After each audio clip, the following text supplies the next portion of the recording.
चाहिए, क्योंकि परिसीमन भी होने वाला है उत्तराखंड में, सारे पूरे देश में। किस तरीके से आप अपनी मांग को रख रहे हैं?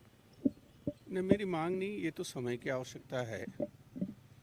मैं अभी विधानसभा अध्यक्ष जी से मिला था और उनसे मैंने जो ज्वलंत हमारे समस्याएं हैं, मुद्दे हैं, जिसमें सबसे बड़ा मुद्दा नहीं तो जो राज्य की अवधारणा है वो ख़त्म हो जाती है। पर्वतीय क्षेत्र में जो विधानसभाएं हैं, और पिछली बार भी जब परिसीमन हुआ था तो मैं तो सुप्रीम कोर्ट तक गया कि जो है वो विधानसभाओं की संख्या कम नहीं होनी चाहिए पर्वतीय क्षेत्र में। आप मैदान में बढ़ाइए, हमें कोई नहीं, लेकिन पर्वतीय क्षेत्रों में कम मत करिए। नहीं तो 16 सीटें कम हो रही थी और उस समय हम उसको उतना बना नहीं पाए, नहीं तो मेरे ख्याल से एक भी सीट कम नहीं होती।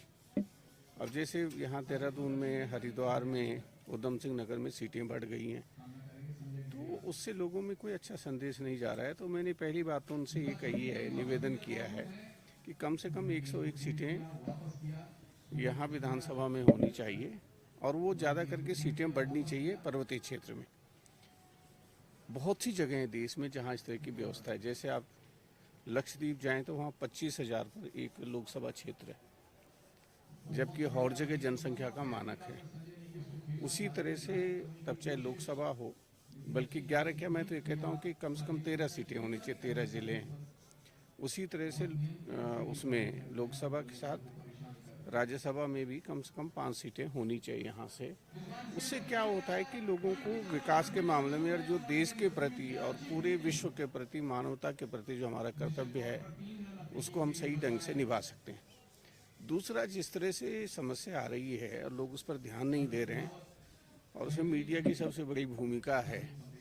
आपका लगभग जो है 15-16 मीटर हर साल ग्लेशियर हमारा गोमुख पीछे खिसक रहा है और वो 27 किलोमीटर पीछे चला गया है। तो स्नो लाइन अगर इस तरह से डिस्टर्ब हो जाएगी तो बिना पानी के आप जिंदा नहीं रह सकते, तो भविष्य में पानी का संकट हो जाएगा। और तीसरा, जो नदियां हैं, हम ये कहते हैं कि माँ गंगा, यमुना, टोंस और जितनी हैं वो सारी हमारी बेटियां हैं, तो हम कैसे समाज में अपनी बेटियों की रक्षा नहीं कर सकते हैं। आज सबसे बड़ा सवाल, गंगा जो है वो सबसे प्रदूषित नदी विश्व की, यमुना 7वें नंबर पर है, तो उस पर इस विधानसभा को विचार करना चाहिए। और अच्छी बात हो कि विधानसभा प्रस्ताव करे, लोकसभा उस पर चर्चा करे और ये ज्वलंत मुद्दे जो हैं उनका समाधान हो।